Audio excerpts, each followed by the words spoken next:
When my son and daughter-in-law moved in to take care of me, they had already been hiding a $6 million inheritance from my aunt for 3 months. They slowly poisoned me with fake insulin and stole my heart medication, planning to make my end look natural. But when I overheard them laughing about splitting my money after my funeral, I realized it was time to show them what real betrayal looks like. My name is Margaret. I'm 72 years old, and I live in Portland, Oregon. I spent 45 years as a registered nurse, so I thought I understood how cruel people could be. But nothing prepared me for what my own flesh and blood would do to me for money. It started 8 months ago when my younger son Michael died in a motorcycle accident. My husband Robert and I were destroyed. Michael had been our light, funny, generous, always calling to check on us. All we had left was our older son Jake, who had always been the problem child, drinking, gambling, borrowing money he never paid back. But he was our only surviving son. 2 weeks after the funeral, Jake called crying. He said he and his wife Sarah wanted to move from Seattle to Portland to be closer to us. They needed help getting back on their feet, and they wanted to take care of us in our old age. Jake's voice was breaking when he told me that he'd been thinking about what Michael would want. He said Michael would want him to step up, to be the son we deserved. He and Sarah wanted to move in with us, he said. They wanted to help. Robert wasn't sure, but I convinced him. We had just lost one son. How could we turn away the other? The first month was actually wonderful. Sarah seemed so caring, always asking about my diabetes medication and Robert's heart condition.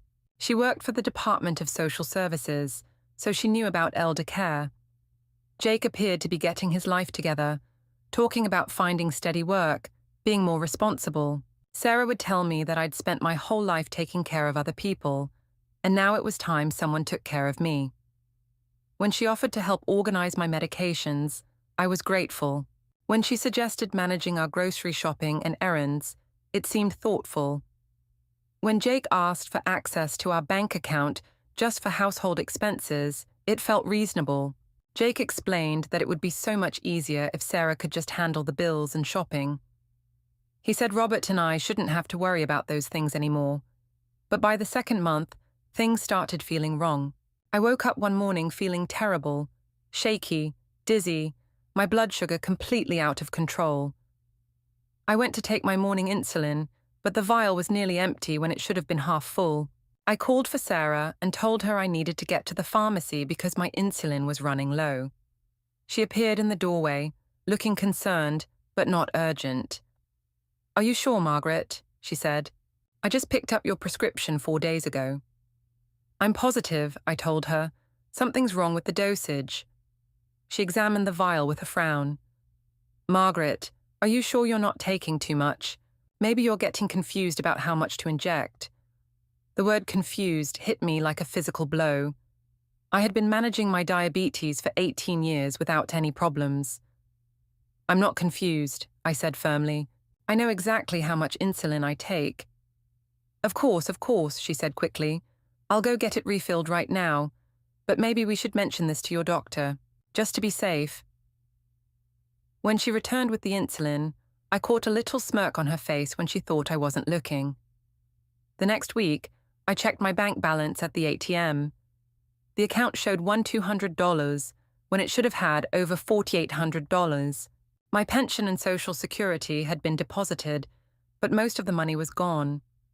When I confronted Sarah, she looked genuinely surprised. "Oh my goodness, that's odd," she said. "Let me check all the receipts from this month." She produced a stack of grocery receipts and household bills. Everything looked legitimate, but when I added it up, the expenses only came to about $900, not $3,600. That night, I told Robert, "I don't understand where the rest went." "Maybe you made a mistake with the math," he said gently. "You know, sometimes when we get older, numbers can get confusing." Even my own husband was starting to doubt my mental capacity. The gaslighting became systematic after that. Sarah would move my things, and then act worried when I couldn't find them. "Margaret, your reading glasses are right here on the kitchen counter," she'd tell me, pointing to a spot where I never left them. "You put them there this morning, remember?" When I complained about not sleeping well, she looked concerned. You mentioned that yesterday too, and the day before. Maybe you're forgetting that you already told me. But I knew I hadn't mentioned it before. I kept track of these things in my head, the way nurses are trained to do. Sarah started asking me the same questions over and over, as if testing my memory. What did you have for breakfast this morning? She'd ask, then ask again an hour later. When I gave different answers, she'd shake her head sadly. Margaret, you're having trouble remembering things. She began leaving little notes around the house with reminders for basic tasks. Turn off the stove, lock the front door, take your pills. Then she'd point to them and ask, do you remember writing this note? When I said no, she'd look concerned and murmur, oh dear. The notes multiplied daily. I'd find them stuck to mirrors, cabinet doors, the refrigerator, reminders for things I'd never forgotten in my life. Sarah would ask me about each one, feigning worry when I insisted I hadn't written them. She started timing my responses to simple questions. When I couldn't immediately remember what I'd eaten for lunch yesterday, she'd shake her head sadly and suggest that my memory gaps were getting worse. Sarah began rearranging furniture slightly, moving chairs a few inches, shifting decorative items to different shelves. When I noticed something was off, she'd insist nothing had changed and suggest I was becoming confused about my own home. She'd leave the television on channels I never watched, then ask me if I remembered turning it on. When I said no, she'd look worried and tell me I'd been sitting there watching it for hours. Sarah started hiding my things in strange places. My purse in the laundry room, my medications in the kitchen junk drawer. When I couldn't find them, she'd discover them in these odd locations and express concern about my organizational abilities. Jake started treating me differently too. He'd speak to me slowly, like I was a child. When I complained about anything, he'd pat my shoulder. Don't worry about it, Mom, he'd say. Sarah and I will handle everything. You just need to rest and focus on staying healthy. He began asking me to repeat instructions multiple times, then acting frustrated when I gave him the same answer. I'm just making sure you understand, Mom, he'd say, but his tone suggested he thought I was incapable of comprehending simple things. Jake started treating me like I couldn't make basic decisions. Are you sure you want coffee instead of tea? He'd ask, as if choosing a beverage was beyond my mental capacity. When I insisted on coffee, he'd exchange glances with Sarah. Okay, if you're sure that's what you want. He began questioning my memories of family events. When I mentioned something about Michael's childhood, Jake would frown. That's not how it happened, Mom, he'd say. You're thinking of something else. He'd provide a completely different version of events and add, I think your grief is affecting your memory. Sarah started documenting these supposed memory issues. I caught her writing notes after our conversations, recording what she called my confused responses and memory lapses. She claimed she was doing it to help track my condition for the doctor. She photographed the notes she claimed I'd written, saving them as evidence of my deteriorating handwriting and mental state. She even took pictures of items she'd planted in wrong locations, building a visual record of my supposed confusion. By the 3rd month, I was getting seriously sick. My blood sugar was erratic, I couldn't sleep, and I was starting to feel genuinely confused about things. Maybe they were right. Maybe I was losing my mind. That's when Robert started having problems too. He complained that his heart medication wasn't working properly. He was having chest pains and shortness of breath. During Robert's doctor appointment, Sarah told the physician that Dad had been really forgetful about his pills. She said yesterday she caught him taking a double dose because he forgot he'd already taken them. Robert protested, but the doctor just nodded and made notes about medication compliance issues in elderly patients. The isolation started subtly. When my friend Linda called to invite me to our weekly bridge game, Sarah would answer the phone. She'd tell Linda that I wasn't feeling well that day, that the doctor said I needed to avoid stress and overstimulation. Maybe next week, she'd suggest. When I asked why Linda hadn't called in weeks, Sarah looked surprised. She said Linda called every few days, but she kept telling her I was too tired to talk. She thought I knew, she said. My bridge group stopped calling. My neighbor stopped coming by for coffee. One by one, all my connections were cut. Sarah explained that people didn't want to burden me when I was having health problems. It was natural for friends to keep their distance, she said. When my sister called from Phoenix, Sarah would tell her I was napping or at a doctor's appointment. She'd promised to have me call back, but somehow I never got the messages.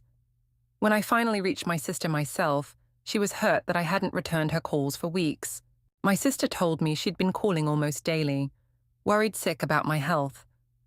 Sarah had been telling her I was getting worse, barely able to hold conversations anymore. My sister had even considered flying out to see me, but Sarah discouraged it, saying visitors tired me out too much. The pharmacy started calling Sarah instead of me about my prescriptions. She told them I was having memory problems, and it was better to go through her. When I tried to call them directly, they'd say they needed to speak with my authorized representative. Sarah had somehow convinced my pharmacist that I'd been making errors with my medications.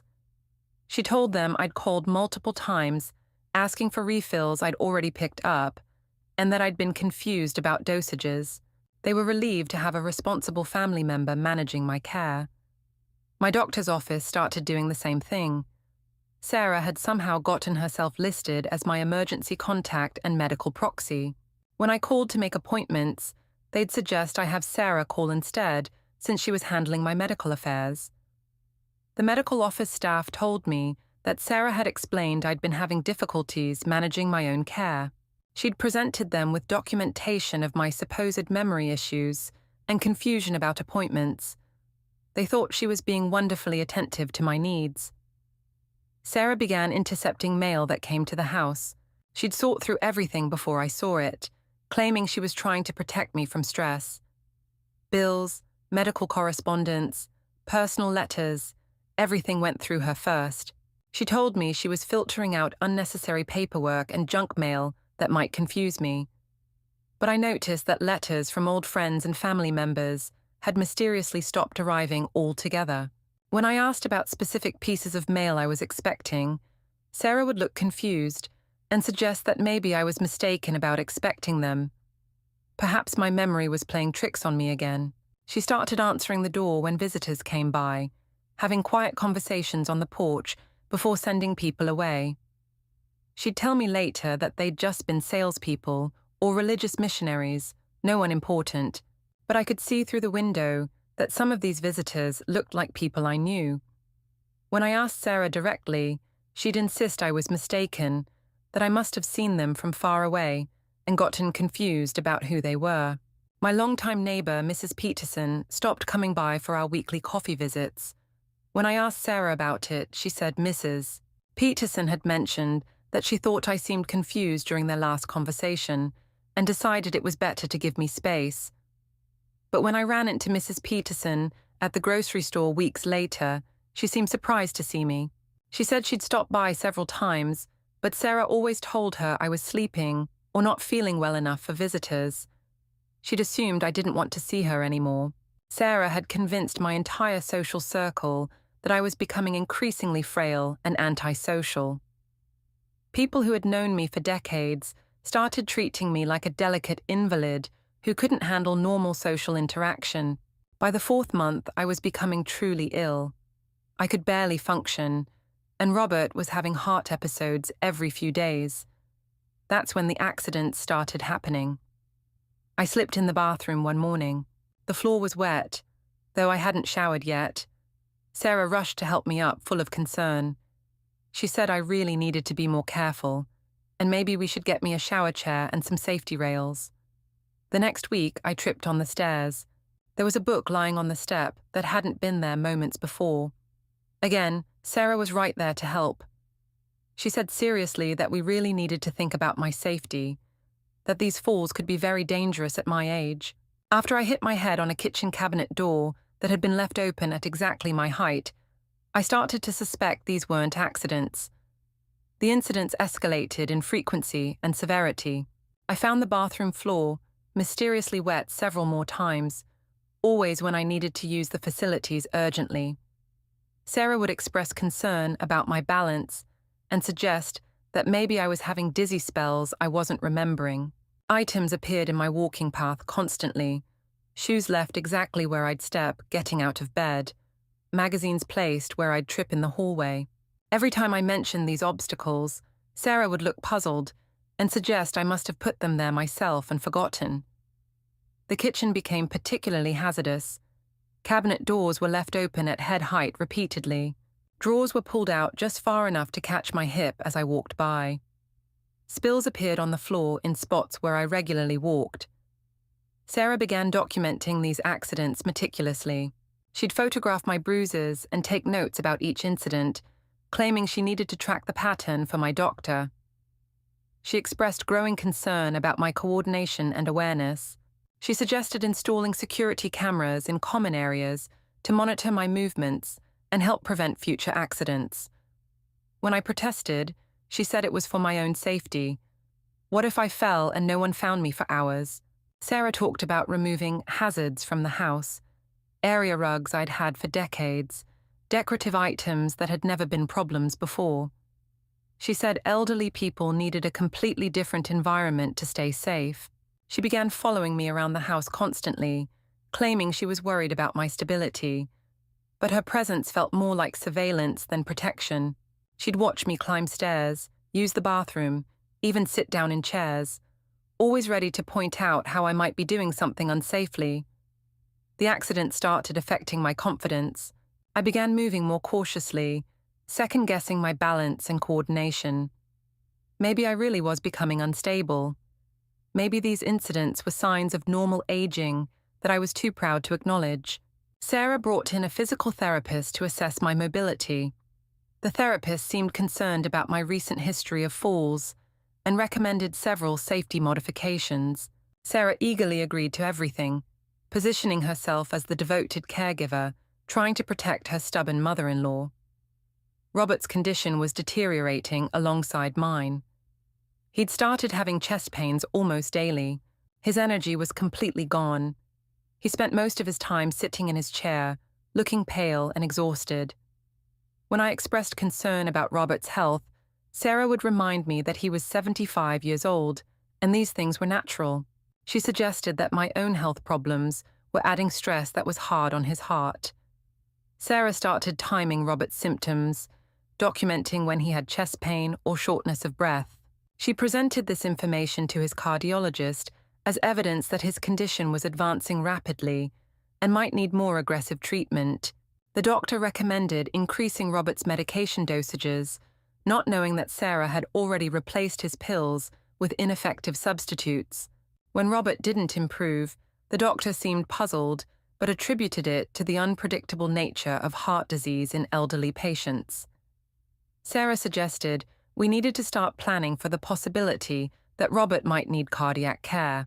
She researched facilities and presented options as if she was being responsible and forward-thinking about our needs. Sarah suggested we needed to make some safety modifications to the house. She talked about installing grab bars, removing throw rugs, maybe even considering whether the stairs were too dangerous for me to navigate.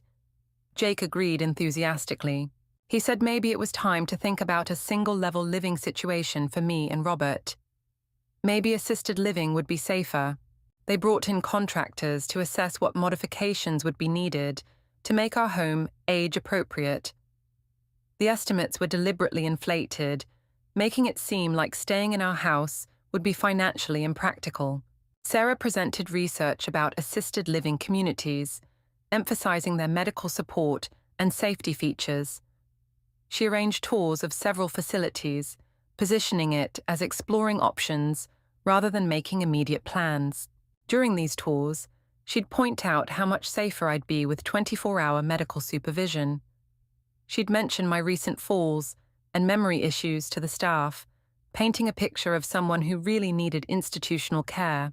The staff at these facilities would look at me with sympathy, clearly believing Sarah's portrayal of my declining condition. They'd speak to me slowly and loudly, as if I couldn't understand normal conversation. Sarah began leaving brochures for these facilities around the house, creating a constant reminder that she was planning my future without my input. When I objected, She'd say she was just gathering information in case we needed it later. But the real revelation came when I overheard Sarah on the phone, speaking in a low, urgent voice to someone. She was saying, "The paperwork is almost ready. Once we can prove cognitive decline and unsafe living conditions, we can petition for full guardianship.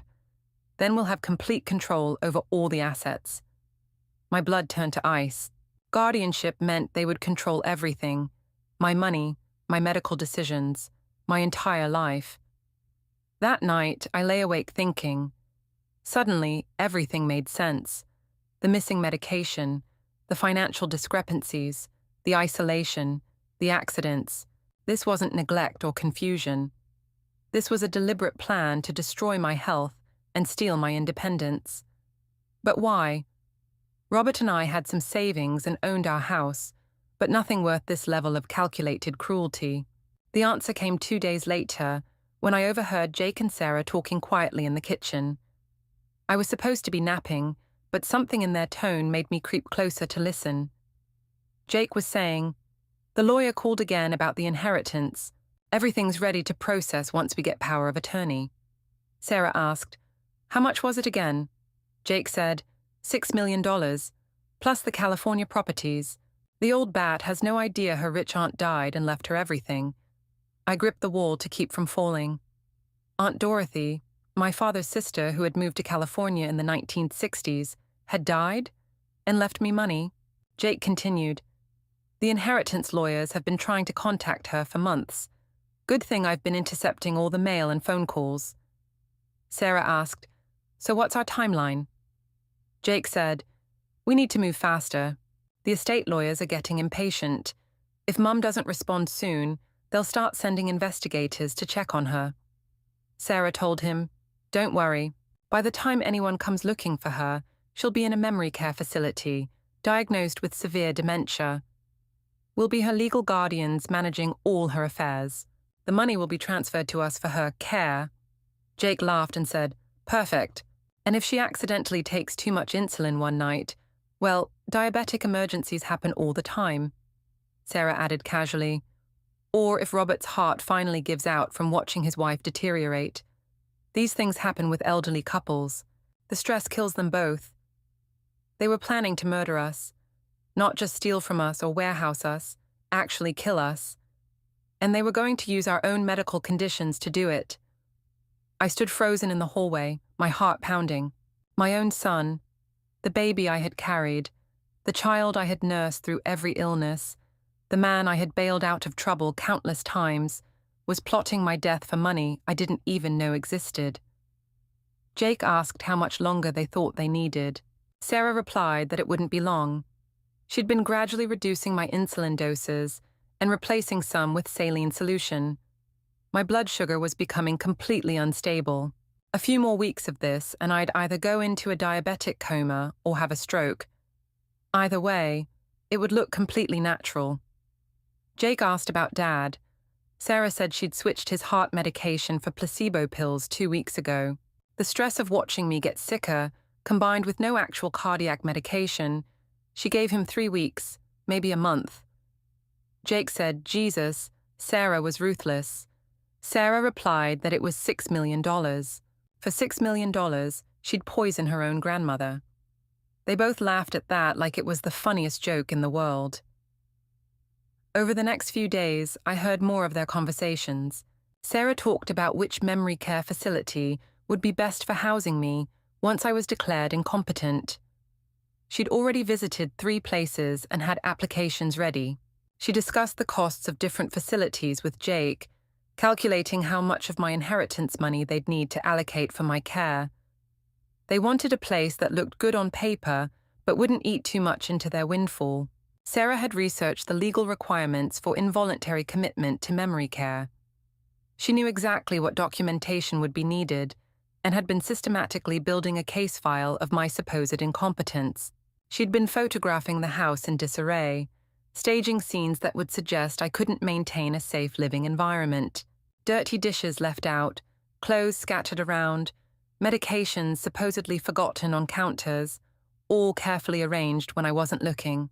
Sarah had recorded our conversations, where I seemed confused or forgetful, editing them to remove any context that might explain my responses.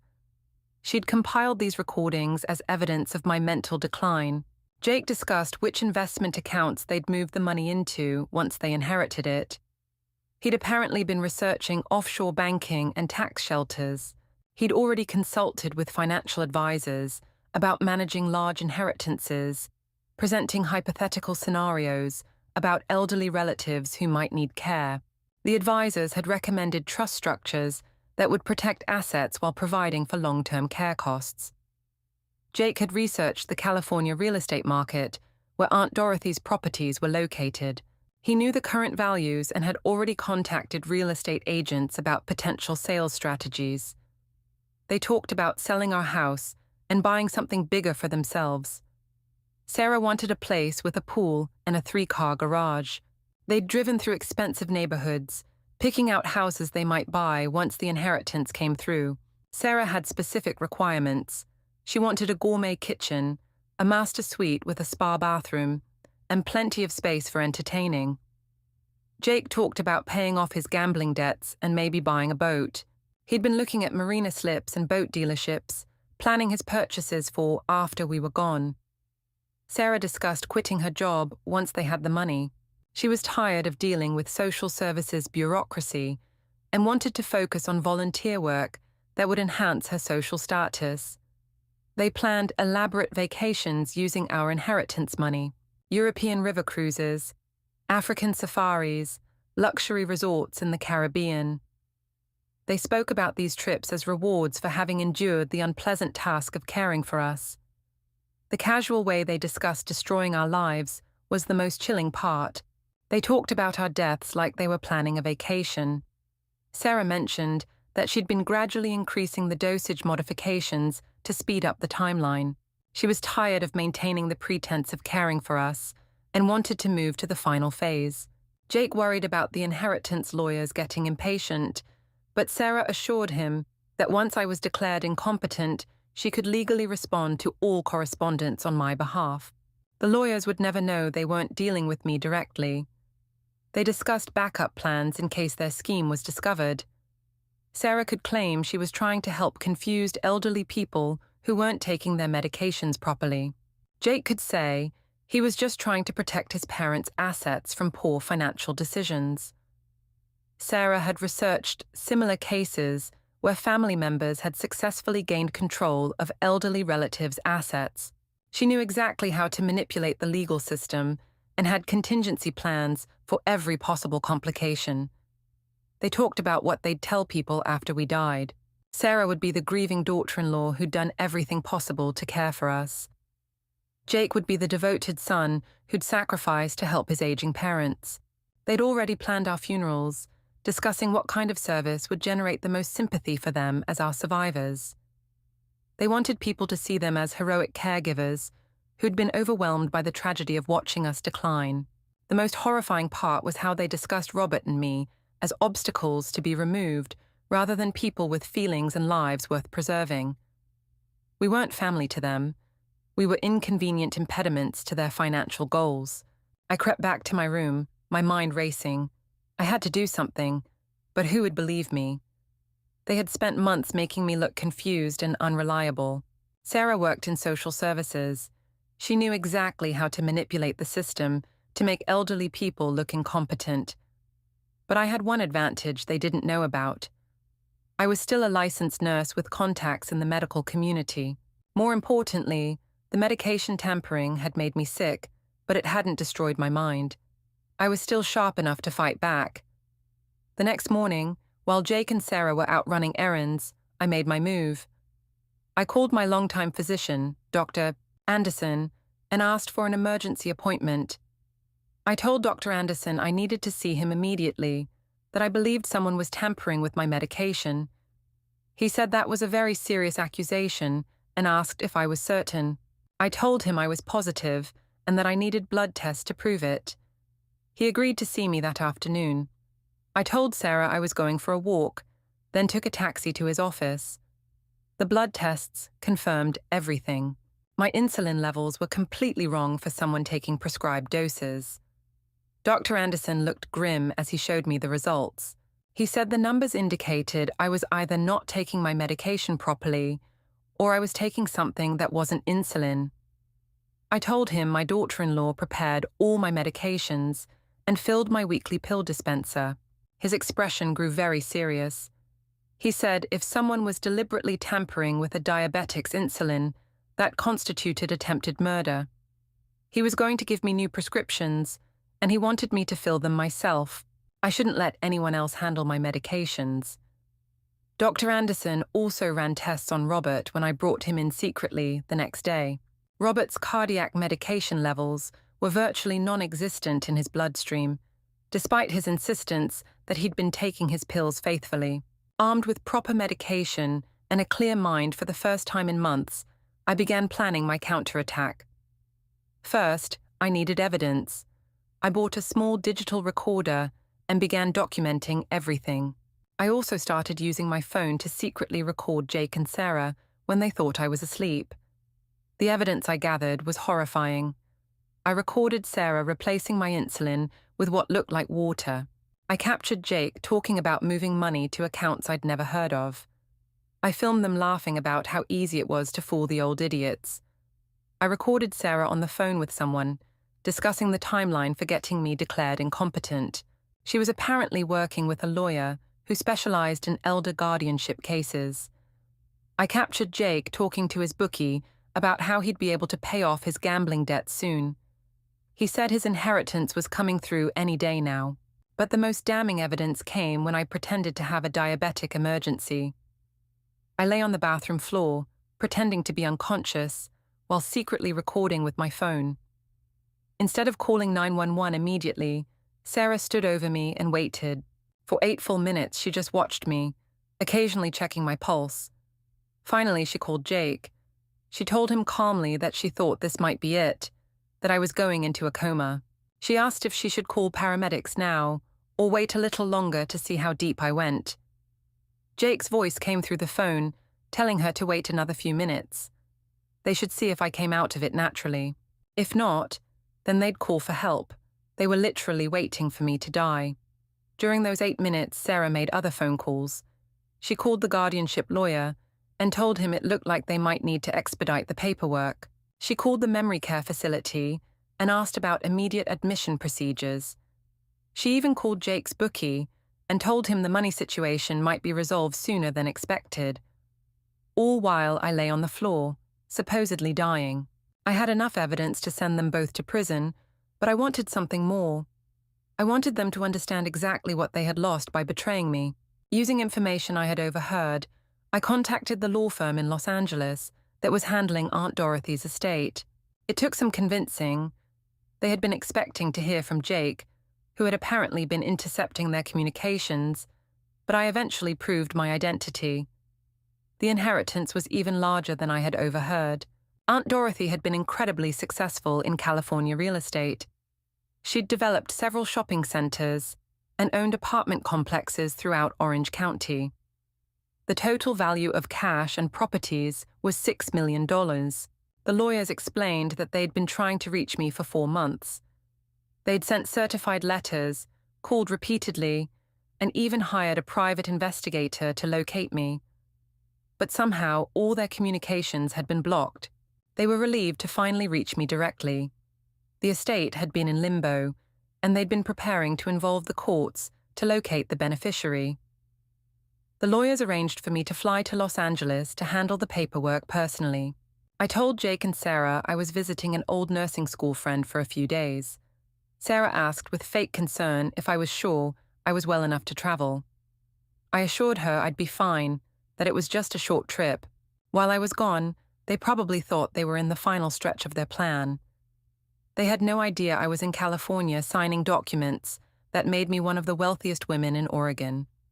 The legal process took 3 days.